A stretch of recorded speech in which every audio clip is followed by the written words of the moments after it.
Hello and welcome to the Foundations. This is your introduction to human design, gene keys, astrology, and the 64 archetypes. Thank you for being here.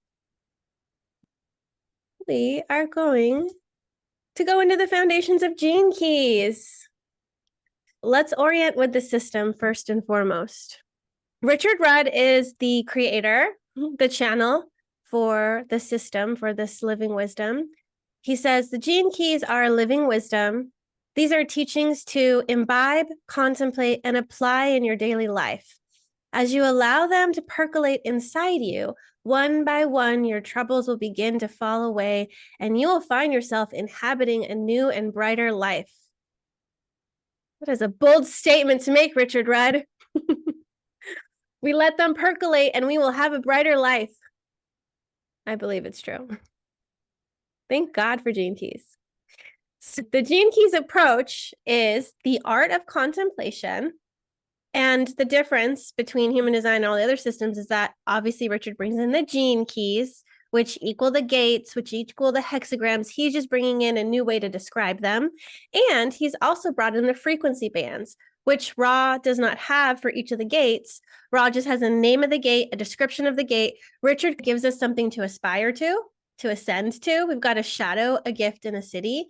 We'll speak more to that later. We also have a profile. This is not the profile as in 512446. No, this is the gene key profile. So Richard calls this the gene keys profile. And we also have the golden path. And the golden path are the sequences that you travel in this profile. It's like step by step. We sometimes call it the hologenetic profile.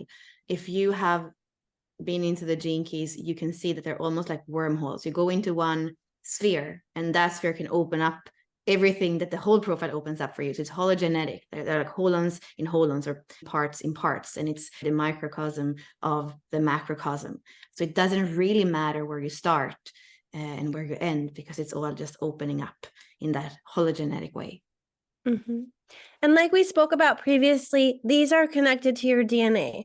So when you do start to contemplate these, when you do locate these within you, you start to unravel some things.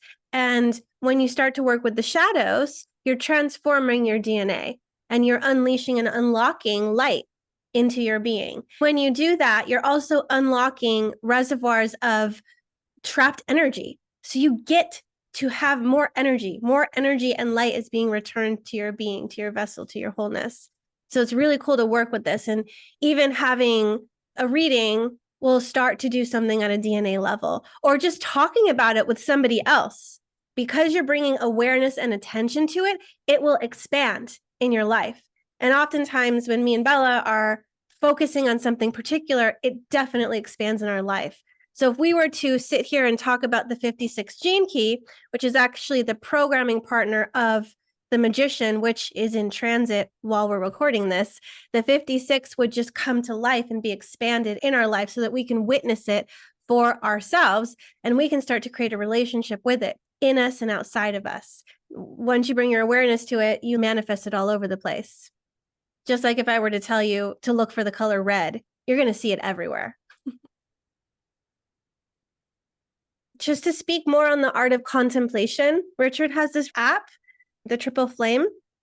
It is going to help you with cultivating peace, pausing, silence, and just giving those open spaces allows for things to land or drop in. When you give yourself space and pause, there's a lot of miracles and magic that can happen. You download this app in the App Store and you can set it up to come every hour, or you can decide what time you want a notification to come on your phone to tell you, oh, it's time to pause. And there's either a guided meditation or music or silence. So you can decide how you want to spend that pause. The Gene Keys values. So this comes from the Gene Keys website. Richard believes that contemplation, inquiry, gentleness, and patience is important as you are traveling along your journey with the Gene Keys. And when we talk about contemplation, We are kind of in between concentration and meditation. I'm so sorry. It was Aurora. My daughter had dental surgery today, was under anesthesia, and she is just not having a good time right now. So apologies. Send her some love. My little 4/6 reflector. She needs her mommy. Okay, it's okay. Bella, take over. Yeah, you spoke to contemplation, and to me, contemplation and inquiry go into each other, because when I feel into inquiry, it feels alive for me, and contemplation feels more silent and still, and in some way closer to meditation. So I like to bring in inquiry that feels creative. I believe it's important to think about contemplation as something that can be mental, but also something that can be emotional and that can be physical. And often for me, the physical contemplation of scanning the body and feeling into the senses is what really allows me to come deeper into the contemplation that also gives me insights of what's there as I'm going into my gene keys. And then Richard has patience as his purpose sphere in the gift frequency. So he brings in that patience, and he has had us all have a lot of patience when it comes, for example, to when he's bringing things to the world. So still we know the fourth sequence in the hologenetic profile is not out there for everyone. It's mapped, it's been studied for 8 years with ambassadors and the people that are with him for a long time, but it's not out there because in some way he feels that we need to start with the foundations, as we're doing today. And he is bringing in that aspect of patience. And many times when I have wondered, why isn't human design out there? Why aren't your books out there in human design? Well, I had to wait to the last few years for Richard to actually publish the books on human design. So it's coming if we have the patience. For me, sometimes there has been impatience.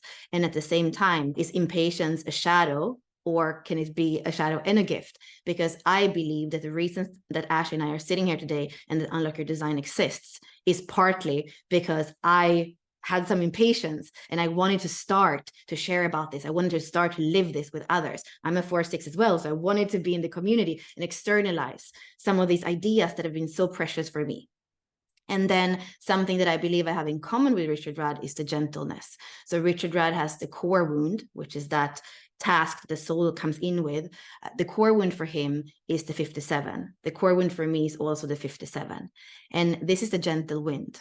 So a lot of what is in this core wound for him and me has to do with gentleness, with not just driving too fast and too much and going too strongly when it comes to uncovering our shadows and wound and integrating and healing. It's something that we need to tread carefully with, and we need a lot of gentleness. Richard goes so far as saying that that 57th gene key is what codes the core wound for humanity, that everybody, when we're working with our shadows, when we're working with those most tender places inside that often also have an imprint that comes from our lineage, we need to go gently. So gentleness on this journey, on your golden path, on your hero's journey, is super important. Yes. And you can see right here, this is actually Richard Rudd's gene key profile. So he speaks about his own encounter with the gene key transmission and it coming through light. And his life's work is 64.4. So we see illumination here. He's also a doubter and an inquirer. So he's going to go deep into material. We call this the detective. He's also seeking understanding. And when he has that understanding, he wants to share it. And that's why a lot of that gene key stuff that's out there is so affordable, is so accessible, because his line 4 in his pearl is all about charity. And he is an amazing storyteller, right? You guys have read his poetic transmissions, and the 56, which we call the comedian or the entertainer, that is his SQ. So Richard has a lot of beautiful qualities in his own design, and it's not a coincidence that he was chosen or selected to bring through this transmission. And I do wholeheartedly believe that each of us carry our own transmission, and it's just about orienting and connecting with that so that you can bring it to the throat, so that you can bring it to expression. And the more that you know yourself, the more you can get into that alignment with the flow in your center pillar that's going to bring what's deep inside of you and externalize it. And in that, you radiate your light, you share your life, you share your gifts with others. And so the whole purpose of beginning with the Gene Keys journey is to unlock your genius, is to bind and connect to and connect with those innate gifts and talents that you have inside of you, and then liberate them, share them.